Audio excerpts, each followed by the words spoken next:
Hey there, pumpkins. I'm going to try one now with my teeth in. Lovely, aren't they? Brought to you by the state of Massachusetts. Hear that lovely whistle? Massachusetts. Probably be a better gift from someplace like Iowa or other places without S's. So, but yeah. Aren't they beautiful? Anywho, I find myself in a position I never expected to have happen again, and that is that I've got to move, and that the rents required now exceed the rent I can pay. And even more important than that, getting an apartment requires now not just first, last, and a month security, it requires that they can show an income stream.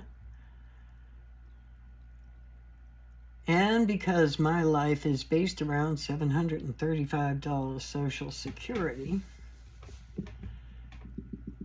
and whatever I can make on Etsy, not the most reliable way to go.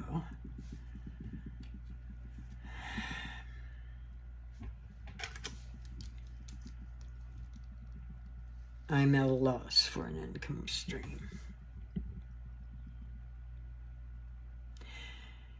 And I'm terrified. I'm applying for everything. And I have the help of a dear friend, as paperwork I find incredibly intimidating.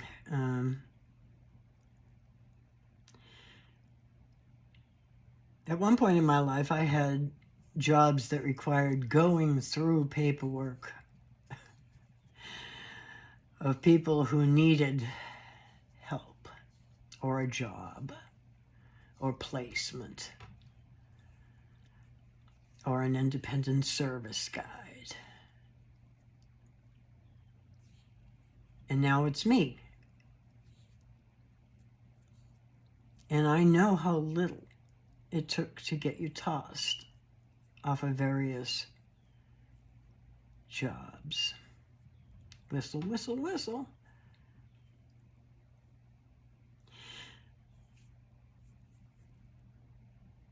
I once worked at a boat showroom, and I was the receptionist, so my job was everything. And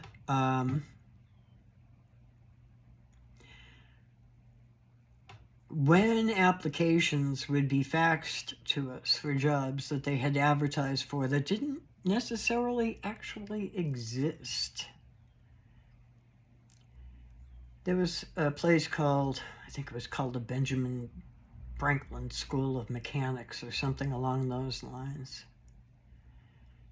And all of these young men had spent thousands of dollars to be able to put that after their name. And the boss would toss them in the trash immediately.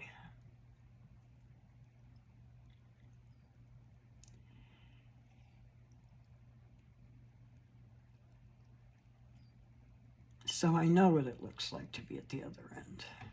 I know that if it's not what they're looking for, you're not in the running.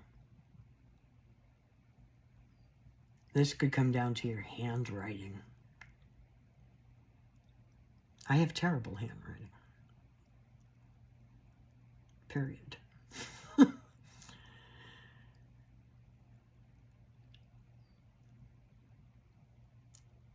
I'm sure a lot of you are going through the same thing out there. I'm really sorry. In our group, the newly named Generation Jones, we've been on the edge of poverty most of our lives. Though occasionally lumped, or generally lumped, with the boomers, we never had a shot at Ben and Jerry money, you know. We were their younger brothers and sisters. We watched TV and wore hand-me-downs and made our own food and took care of our own problems. And now, as seniors, in my case, a 67-year-old female senior, who even when I had the most legitimate jobs in the world, I was making a fraction of what the men who either had the job before me or after me did. I worked 20 years for the Bradford Novelty Company in sales and design.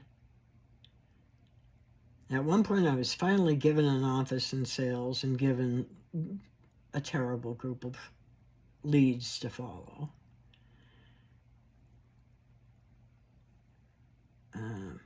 The man before me left the job with a parachute, a golden parachute. And his father had owned a tinsel company, so they thought he had connections. So they hired him at, if I remember correctly, about $300,000 a year. My dad didn't own a tinsel company, admittedly. I was working for $32,000 a year in what was technically the same job. Now, admittedly, he did belong to golf courses that people could go out and talk about business on. And he did it frequently. As a matter of fact, he did it so frequently that they had to give him the golden parachute to leave because he didn't bring any business.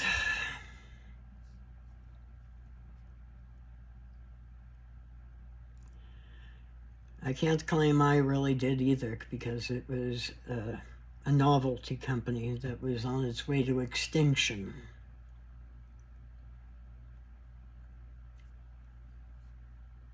So what are we going to do?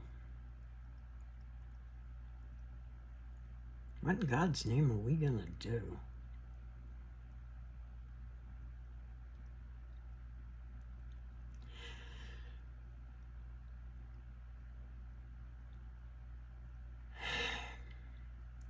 I'm not going to say to anybody ever, have faith, because I don't know what their experience with faith may be. I will say, stay curious. That's what I'm working on. That even as the ride is getting worse, I want to know what the end of this book's going to be.